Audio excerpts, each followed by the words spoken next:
Welcome to Screw the Commute, the entrepreneurial podcast dedicated to getting you out of the car and into the money.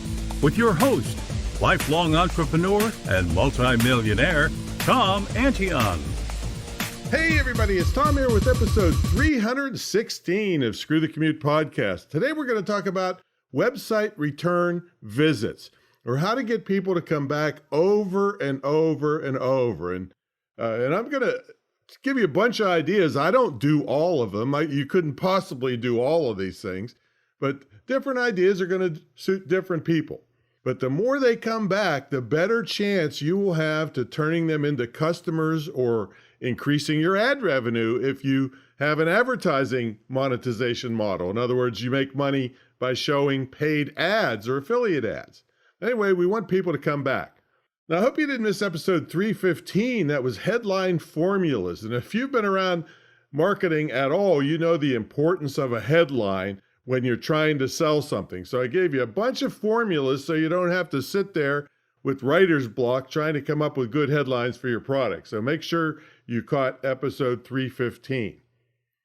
Now, grab a copy of our automation ebook. You can go to screwthecommute.com/automate free, screwthecommute.com/automate free, and download a copy of this book that we sell for $27, but it's yours free for listening to Screw the Commute podcast. And it saved me millions of keystrokes and helped me steal customers off of other people because the other people were too slow to get back to people. Or to prospective customers. So not me, I get back lightning fast, and in part because of all these automation techniques I use. So check it out at screwthecommute.com/automate free. While you're at it, grab a copy of our podcast app at screwthecommute.com/app.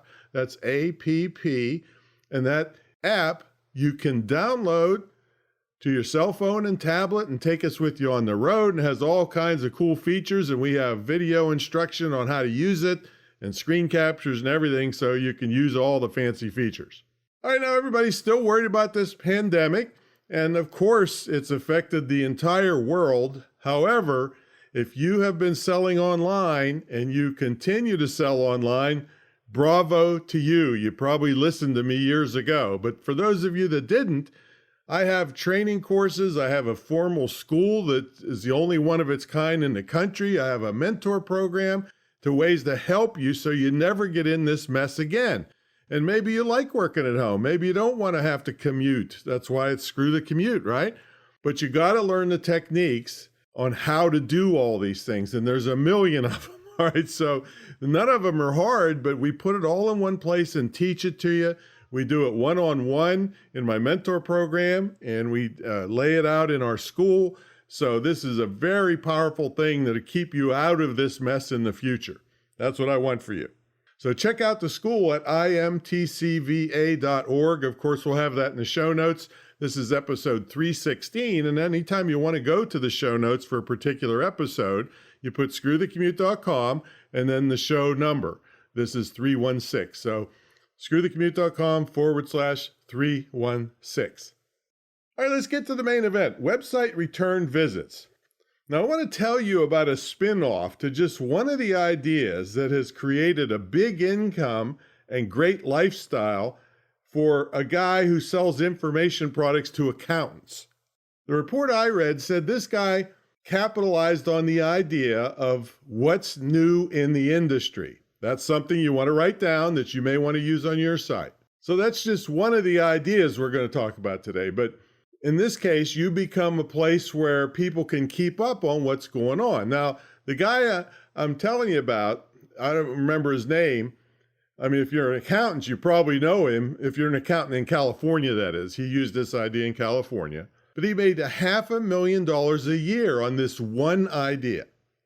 So what he does is he spends about 3 months every year researching the changes in California tax law, which is no doubt voluminous.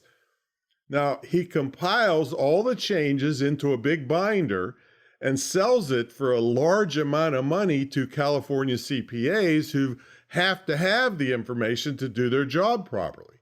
He then puts on high-fee seminars for CPAs who want live explanations of the new laws.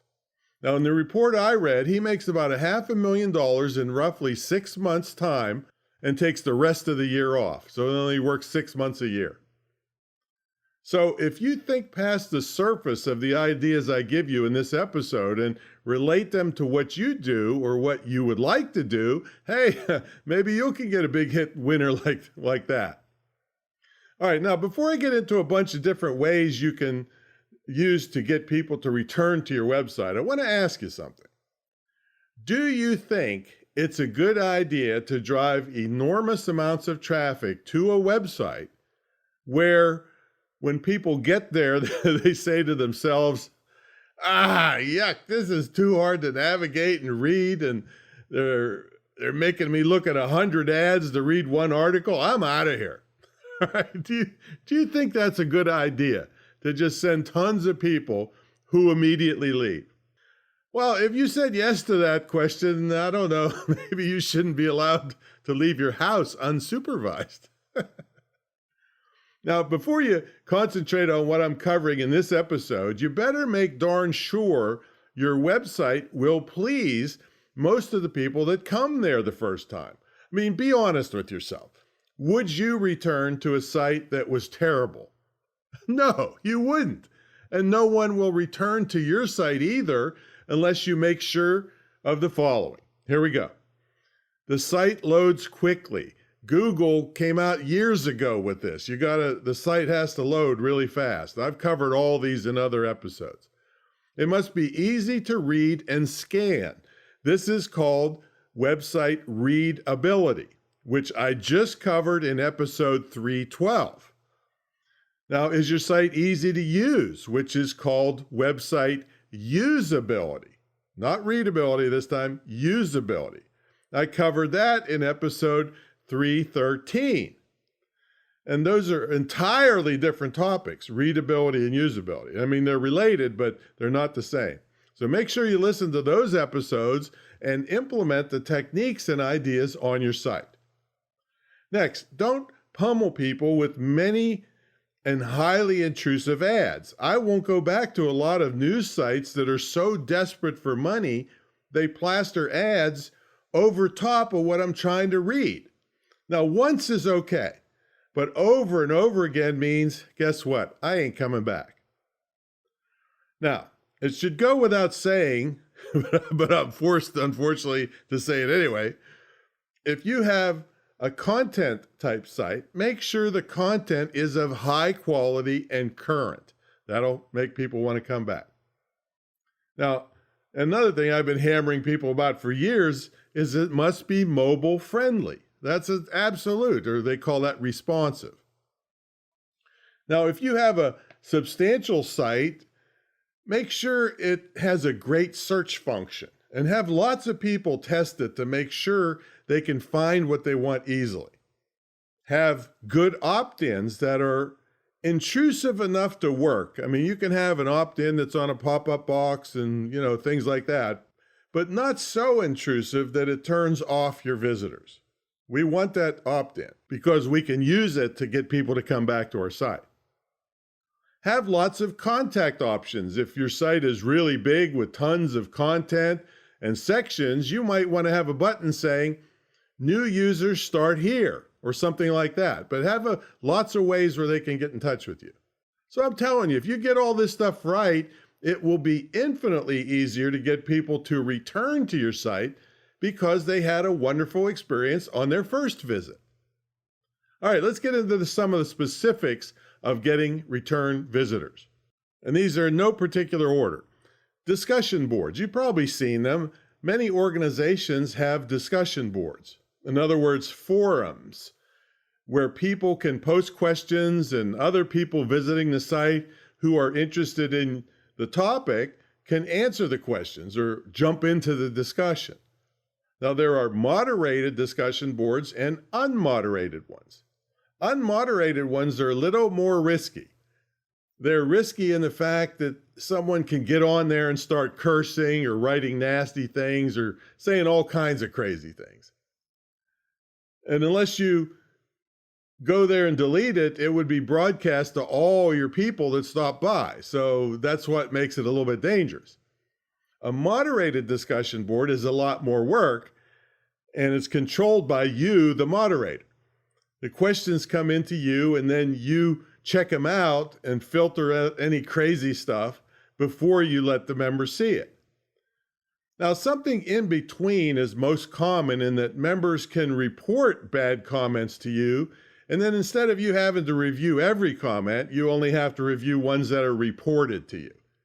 On most normal topics, you most likely won't have much trouble with this unless some troll gets in and then you just ban them.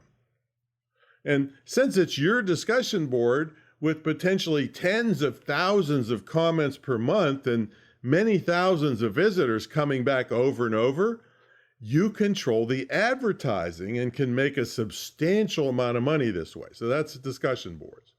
All right, how about an Ask the Expert? Now you could change the discussion board a little bit to be an Ask the Expert section of your site. And you would invite questions and then answer them as the expert. Now, you're the only one giving out answers in this case. And this would be more likely that you're going to be the big shot. And, if you have that goal in mind, then this would be what you would do.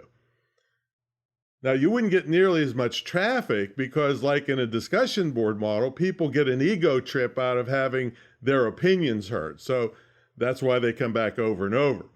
But in this case, you're answering all the questions. And I'm going to have a link to discussion board software for you. If it's an Ask the Expert, you can just put a form on your website that emails you their question, and then you can answer them in blog postings, or you can have them comment and you answer right in the comments next to their question. You could compile, this is another way to make money. You could compile the best questions and answers into a product. All right, so anyway, I'll have a link in the show notes that has a whole bunch of different forum or discussion board software. All right, now you can do surveys and polls. Now, I didn't have much of a choice when I started my electronic magazine. All right, you can do surveys and polls. And surveys can show up in some very big newspapers and on the radio. And the survey doesn't even have to be totally like PhD scientific. You hear them all the time on radio and TV and see them in print. Here's an example. Like 1,100 parents were surveyed and 62% of them make a big deal about their kids brushing their teeth. Okay, that could be in some parenting magazine and is not scientific at all. You just surveyed 1,100 parents. Okay, so that can get you a lot of publicity. And you can use surveys as a means to getting people to come to your site. And then you can spit the survey results back to them because people like knowing the final results of polls and surveys and stuff. And you can also do live polling on your site. And yeah, you can do those things on social media, but this episode is about website visits to your site. And if I was going to do it, and part of it on Facebook, I would say something like, take the poll. I'd give them the topic first and then say, take the poll. But when they clicked, it would take them to my website to actually take the poll. I might even ask for an opt-in to see the poll results. But, you got to be careful with that. That might make people mad. But people like to come back and see the current results appearing on your site as more and more people respond to the poll. So that keeps them coming back. And, of course, your ads can be around the poll results. And I've got a link in the show notes to a bunch of survey and polling resources for you. Or you can just type in survey software or polling software into any major search engine. You'll have lots of choices. One of the things we use is Wufoo. Like I do a thing where you can have a 30-minute strategy session with me if you qualify, and you have to fill out this extensive survey to prove that you're serious and you have the ability to possibly work with me. So anyway, if you want to know about that, just email me and I'll send you a link to it. Okay, here's a crazy idea that actually works. You can have daily updates of horoscopes and even soap operas on your website. Now, I have a link in the show notes that a company that will feed these to your site automatically, and people come back and look at them every day. And there are many ways to have recurring information to get people to return. For example, if you had a male-dominant clientele, and I'm not being sexist here, this is just the way the world works, folks. You could do football scores or sports scores. And there's no problem with that, and it's not sexist at all. It's just good marketing. I mean, you're not going to market women's shoes to guys on the sports page. In fact, if you look at the sports page, it's all tire and Viagra ads. Okay. But anyway, and the same with women's stuff. You could have things of interest to women on, children, if it was parenting site, you could have things of interest to parents, have it just recurring so it comes back every day. Contests and sweepstakes. A contest, of course, requires that people compete in some fashion, and a sweepstakes is similar to like drawing the winner out of a hat. And contests and sweepstakes are great, but you have to be careful. You can easily violate contest laws. There are sites on the internet, if you want to know all the ins and outs, I'll have something in the show notes for you. Or you can just type in contest laws and a bunch of sites will come up that will tell you what cautions to take. But make sure you get proper legal advice if you do this. You need to be extra careful with sweepstakes and similar programs.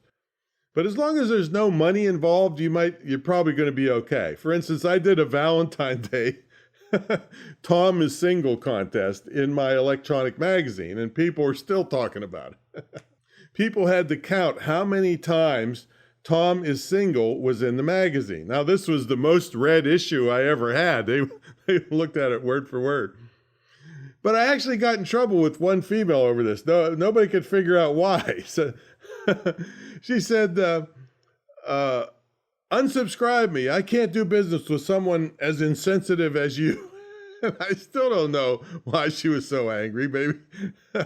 And nobody could figure it out. I actually asked everybody, was there something wrong with this? And this is just a sidebar here, but you can't take one crazy and change your whole business model over it. You're going to get the more numbers, the bigger numbers you get, you're going to run into more nutcases. And you can't change your whole business model because of one, stupid complaint. So anyway, in the contest, you had to count the number of times the phrase Tom is single was in the Great Speaking E-Zine. The winners won a free copy of my Wake 'em Up Business Presentations book, which I was promoting, and the losers won a date with me. It was hysterical. The contest was designed to push people to the website, and then they won a book and one of my other products. And I gave away 5 books, but no one accepted the date option. I wonder why. Yeah, I think I limited it to the first 5 people or something like that. So it cost me $10 plus shipping to do a major promotion that people are still discussing. So these are all ways you can do this electronically with very low cost. But I want to just put one more warning again. Don't accidentally run a lottery. When you have a prize involved as well as consideration like money, and winning is just a matter of chance, you are running a lottery, which is pretty much illegal in every state. And I don't know where else, around the world. Now, if there's judging involved, legitimate judging, and they have to pay an entry fee, that's perfectly legitimate, but not if it's by chance and they had to pay money to get in. Now it's a lottery. Now another sidebar here is a contest trick. Give the grand prize to the winner, but email everyone else who participated they were second place winners and can get a substantial discount on the purchase of the same prize. I've made a ton of money on this. In other words, the losers give you money, okay? But anyway, I got a contest law article in the show notes for you. And also, check episode 46, which was all about viral marketing, contests, surveys. What else was on there? Quizzes, and content lockers. That was episode 46. And be careful where you post your contest. If a large contest site gets hold of your offer, you may get thousands of entrants that try every single contest they find. And yeah, this is a lot of traffic, but it's not the kind of traffic you want. They're not targeted, say. I go into that in depth in the viral marketing thing. All right, how about frequent visitor and buyer plans? I mean, you could start a program just like the airlines and lots of other companies. I mean, even old Radio Shack had a frequent battery buyers plan to encourage you to buy all your batteries at Radio Shack. And they gave you some free batteries after you bought so many. And of course, they're out of business, but I don't think you can blame that on their battery program. So in the show notes, I have links to a bunch of software that will handle frequent buyer and frequent visitor plans. All right, your signature files of your email. I got a bunch of different ones that I can swap out easily depending on who I'm emailing. See, if I know they're interested in public speaking, I'll use a different one than if I know they're emailing me about internet marketing. This gets website visits. If I'm responding to a speaker I don't know, I'll send one get them sign up for my free magazine, email magazine, and an ad for my speaker video. And of course, it has my name and the other information. Now, if I'm responding to a client, it'll be different. Therefore, if I have a bunch of different ones so that I can just click on one I prefer and it pops right in at the bottom. So it's a constant ad every time you send an email. Now, don't make your signature so massive that you have 2-sentence, message in 4 feet of your signature file. That's just stupid looking. And I've had people say, until I saw your signature file, I didn't know you had a certain product, and then they buy it. And those that don't know, you have an easy way to click to your site, which is what we want them to do. All right, bookmarks. You should encourage visitors to your site to bookmark your page. I mean, text could be placed on all your important pages, reminding the visitor to do so. Please bookmark this page now. Now, in most browsers, Control-D works, or Command-D probably on a Mac. But on mobile, you have to hope they know how to do it on their device, all right, because it's a little bit crazier. All right, now this is a really important one, autoresponders. Another thing to use to get return visits is called a sequential autoresponder. There are lots of ways you can use this really powerful tool. In fact, if you lined up a bunch of us old guys who've been on the internet since the beginning and ask us, what are some of the most powerful tools ever used in internet marketing? Virtually everyone would have the sequential autoresponder at the top of the list. See, an autoresponder is always triggered by the recipient. That's kind of engagement and they're doing something, as opposed to a broadcast email that you send out anytime you want. Someone has to do something to trigger your autoresponder, like purchase something or opt into your mailing list. Now, when they do trigger your autoresponder, you have a great chance of getting them back to your website over and over to buy more stuff and create tons of, they call them eyeballs when people get to your site. So you can charge more for ads if that's your monetization method. So what you do is you create a sequence of emails that goes out over time that gives people good information and also has links for them to come back to your site to buy things or read your blog posts or watch your videos or whatever. You can also do e-courses, either free or paid. Now, the first free e-course I did brought in $7,000 the first week. And you say, well, how could a free thing bring in $7,000? Well, 90% of the email that they got was what they were looking for, the topic. But then a little bit at the bottom, it said, hey, if you're really interested in this topic, I have this multimedia CD for you. Check it out. And it took them to a sales letter. It was $199. By the end of the first week, $7,000 in sales from that CD. See? So anyway, they come back to your website every time they get one of those emails. You program them in ahead of time. I've had some of them running for, 12, 13 years. Okay, so yes, that's why they're so powerful. You do it once, and it just keeps working for you behind the scenes while you're doing something else. Now, if you have the shopping cart system, Kickstart Cart, which I push like crazy because I know how great it is, it's cheap compared to all the other ones, and it's very powerful. You've got unlimited sequential autoresponders. Now, I covered shopping carts in episode 10 if you want to know all the things your shopping cart system should do for you. All right, next is electronic magazines. This is one thing that's made virtually all the money for me over many years is an electronic magazine. And it's basically an email that goes out to people, and please sign up for it. Go to antion.com or screwthecommute.com and get on my mailing list somehow. But you can make a lot of money off of targeted list of subscribers.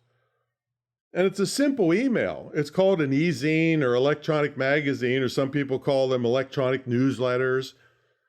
I just call mine a magazine because occasionally I'll drop in what's happening in the industry. And most of the time it's how-to format, how to be a great speaker, how to market yourself. It gives you all that kind of stuff. And sometimes I'll throw in some jokes you can use in your speeches, things like that.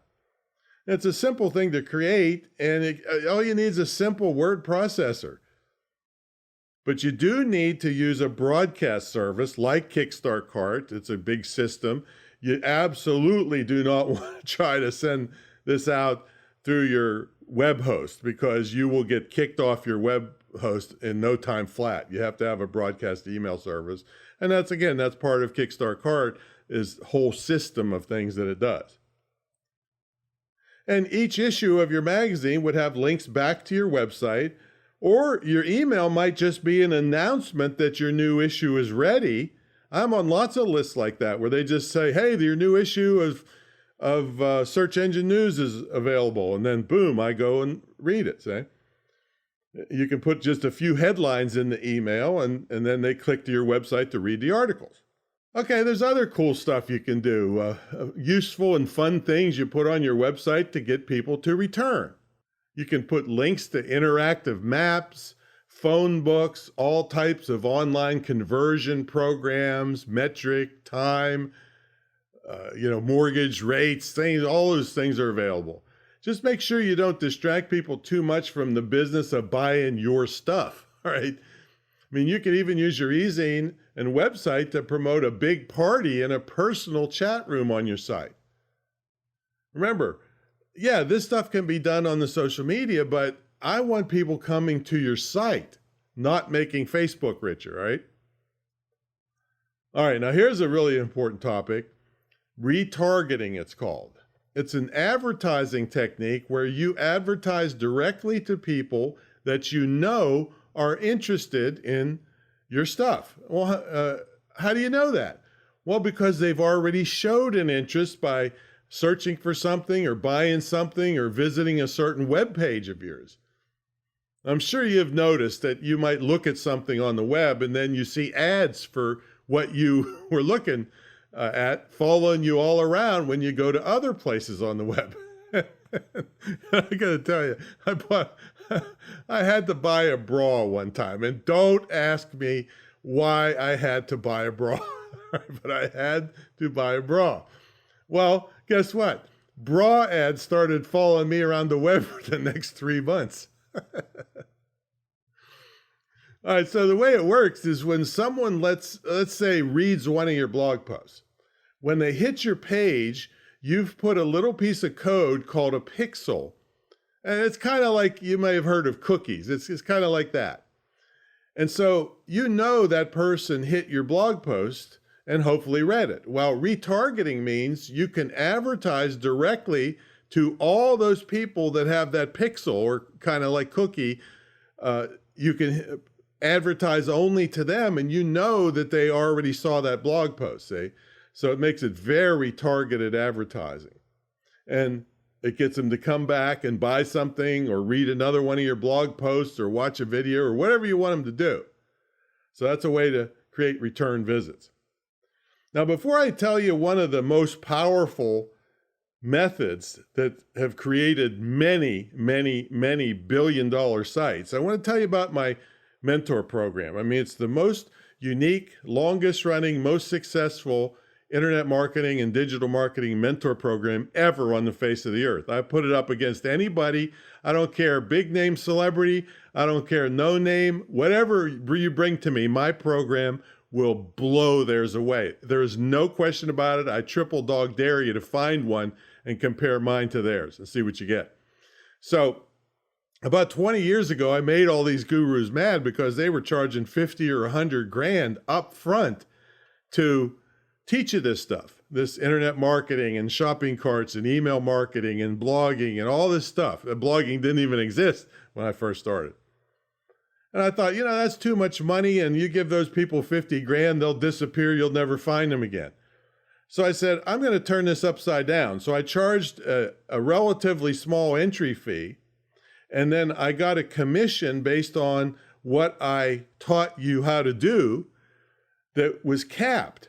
So for me to get my 50,000, which I was worth and still am, probably more, you had to make 200,000. Well, people just loved this and flocked to my program. 1,700 students later, it's still going strong. And so it's very unique in that it's one-on-one with me and my entire staff, and you're not lumped in with people more advanced or less advanced, so you're either bored or lost all the time.